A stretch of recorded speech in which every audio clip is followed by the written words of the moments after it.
ভারতীয় পণ্যে যুক্তরাষ্ট্রের শতভাগ পাল্টা শুল্ক আরোপ, গ্রিনল্যান্ড দখলের হুমকি দিলেন ট্রাম্প। নারী পুরুষ ছাড়া অন্য লিঙ্গের ঠাঁই নেই যুক্তরাষ্ট্রে, ঘোষণা ডোনাল্ড ট্রাম্পের। যুদ্ধবন্ধ আলোচনায় আগ্রহী ইউক্রেন রাশিয়া। গাজা নিয়ে মিশরের পরিকল্পনায় সম্মত আরব লীগ, স্বাগত জানালো হামাস, বেঁকে বসছে যুক্তরাষ্ট্র ইসরায়েল। যুক্তরাষ্ট্রের সন্ত্রাসী তালিকায় ফের ইয়েমেনের হুতিরা। পাকিস্তানের সেনানিবাসে বোমা হামলা, 12 জন নিহত।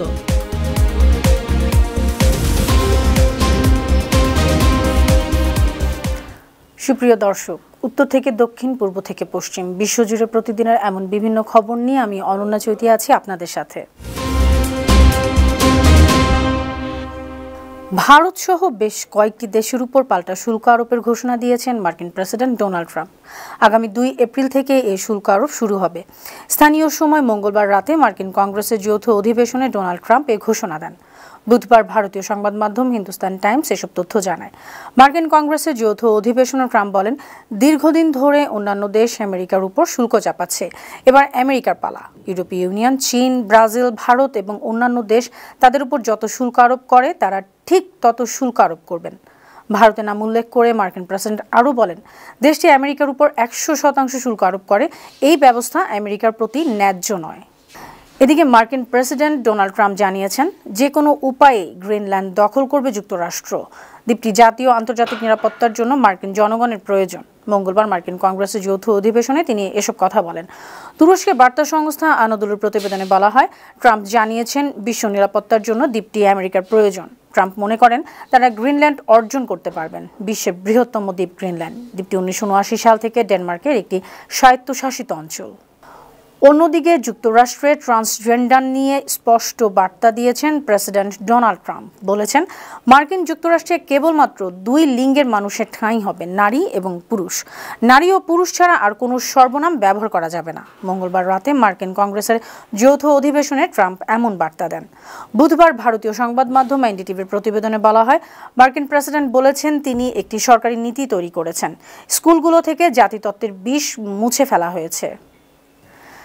রাশিয়া ইউক্রেন যুদ্ধ বন্ধে আলোচনায় রাজি হয়েছেন ইউক্রেনের প্রেসিডেন্ট ভলোদিমির জেলেনস্কি। আমেরিকার সঙ্গে খনিজ চুক্তি স্বাক্ষর করতেও ইউক্রেন প্রস্তুত আছে। অন্যদিকে রাশিয়াও শান্তির জন্য প্রস্তুত রয়েছে। মঙ্গলবার রাতে মার্কিন কংগ্রেসের যৌথ অধিবেশনে দেওয়া ভাষণে মার্কিন প্রেসিডেন্ট ডোনাল্ড ট্রাম্প এসব কথা বলেন। মার্কিন প্রেসিডেন্ট জানান, ইউক্রেনের প্রেসিডেন্ট জেলেনস্কি তাকে চিঠি পাঠিয়েছেন। চিঠিতে জানিয়েছেন, স্থায়ী শান্তি প্রতিষ্ঠায় ইউক্রেন আলোচনা করতে প্রস্তুত। ট্রাম্প আরও জানান, তিনি রাশিয়ার সঙ্গে গুরুতর আলোচনা করছেন, রাশিয়াও শান্তির জন্য প্রস্তুত। গাজার পুনর্গঠনের একটি পরিকল্পনা পেশ করেছেন মিশরের president Abdel Fattah al CC. গেল মঙ্গলবার গাজার ভবিষ্যৎ নিয়ে আলোচনা করতে আরব দেশগুলোর নেতারা কায়রোতে আরব লীগ সম্মেলনে একত্রিত হন। সেখানে মিশরের প্রেসিডেন্ট তার প্রস্তাব তুলে ধরেন। পরিকল্পনা অনুসারে গাজা একটি স্বাধীন ফিলিস্তিনি সংস্থার মাধ্যমে পরিচালিত হবে। গাজাবাসী নিজ এলাকায় থাকতে পারবেন। গাজার তত্ত্বাবধান করবে ফিলিস্তিনি প্রযুক্তিবিদদের একটি কমিটি। মিশরের প্রস্তাব গ্রহণ করেছেন আরব দেশগুলো।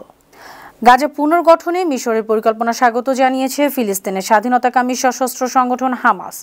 হামাস বলেছে, এই সম্মেলনে গাজা, পশ্চিম তীর এবং জেরুজালেমে ইসরায়েলি আক্রমণের বিরুদ্ধে গুরুত্বপূর্ণ পদক্ষেপ নেওয়া হয়েছে। ফিলিস্তিনিদের বিতাড়িত করার মার্কিন প্রস্তাব প্রত্যাখ্যান করা আরব নেতাদের প্রশংসা করেছে হামাস। একই সঙ্গে ইসরায়েলের বিরুদ্ধে বয়কটের আহ্বান জানিয়েছেন সংগঠনটির নেতারা। হামাস মনে করে, ইসরায়েলকে আন্তর্জাতিক আইন মানতে চাপ সৃষ্টি করার অত্যন্ত কার্যকর কৌশল হচ্ছে বয়কট। অন্যদিকে গাজার পুনর্গঠনে মিশরের প্রস্তাব বাস্তবতা বিবর্জিত বলেছে ইসরায়েলি পররাষ্ট্র মন্ত্রণালয়। তাদের মতে, এই প্রস্তাবে ফিলিস্তিনি কর্তৃপক্ষের ওপর অতি নির্ভরতা প্রকাশ পেয়েছে। পরিকল্পনায় হামাসকে পুরোপুরি অকার্যকর করার উদ্যোগ নেই। গাজা নিয়ে মিশরের বিকল্প প্রস্তাবের সমালোচনা করেছে মার্কিন যুক্তরাষ্ট্র। মঙ্গলবার হোয়াইট হাউসের মুখপাত্র ব্রায়ান হিউজ বলেন, ট্রাম্প তার প্রস্তাবে অনড় থাকবেন। গাজা উপত্যকায় অবিস্ফোরিত যুদ্ধাস্ত্র আছে, সেখানে স্বাভাবিক জীবনযাপন সম্ভব নয়। এই বাস্তবতা মিশরের প্রস্তাবে তুলে ধরা হয়নি। ইয়েমেনের সশস্ত্র গোষ্ঠী হুতিকে আবারও সন্ত্রাসী সংগঠন হিসেবে তালিকাভুক্ত করেছে যুক্তরাষ্ট্র। হুতিদের সহায়তাকারী যে কোনো ব্যক্তি বা সংগঠনের বিরুদ্ধে নিষেধাজ্ঞা আরোপ করা হবে, এমন হুঁশিয়ারি জানিয়েছেন মার্কিন পররাষ্ট্রমন্ত্রী মার্কো রুবিও। মঙ্গলবার মার্কিন পররাষ্ট্রমন্ত্রী রুবিওর বিবৃতির বরাত দিয়ে রয়টার্স এসব তথ্য জানিয়েছে। বলা হয়েছে, হুতিদের কার্যক্রম মধ্যপ্রাচ্যে মার্কিন নাগরিক ও সামরিক বাহিনীর জন্য হুমকি সৃষ্টি করছে। এই গোষ্ঠী আঞ্চলিক মিত্রদের নিরাপত্তাকে বিপন্ন করছে, বৈশ্বিক বাণিজ্যে নেতিবাচক প্রভাব ফেলছে। পাকিস্তানের খাইবার পাখতুনখাওয়া প্রদেশের বান্নু সেনানিবাসে আত্মঘাতী বোমা হামলায় 12 জন নিহত হয়েছেন, আহত হয়েছেন 30 জন, নিহতদের 7 জনই শিশু। মঙ্গলবার ইফতারের পরপরই সেনানিবাসের দেয়ালে বিস্ফোরক বোঝাই দুটি গাড়ি দিয়ে হামলা চালানো হয়। পাকিস্তানের তেহরিক-ই-তালেবান পাকিস্তান টিটিপি সম্পর্কিত একটি গোষ্ঠী এই হামলার দায় স্বীকার করেছে। কাতার ভিত্তিক সংবাদ মাধ্যম আল জাজিরা এসব তথ্য জানায়। গোষ্ঠীটির দাবি, তাদের হামলায় পাকিস্তানি নিরাপত্তা বাহিনীর কয়েক ডজন সদস্য নিহত হয়েছেন। সুপ্রিয় দর্শক, এই ছিল আজকের বিশ্বজুড়ে প্রতিদিন। এমন আরো নানা খবর নিয়ে আগামীকাল আবার আপনাদের সামনে হাজির হব। আপনাদের মন্তব্য, পরামর্শ আমাদের আয়োজনকে আরো প্রাণবন্ত ও সৃজনশীল করে তুলতে পারে। সে পর্যন্ত ভালো থাকুন, সুস্থ থাকুন, বানু টিভির সঙ্গেই থাকুন। আল্লাহ হাফেজ।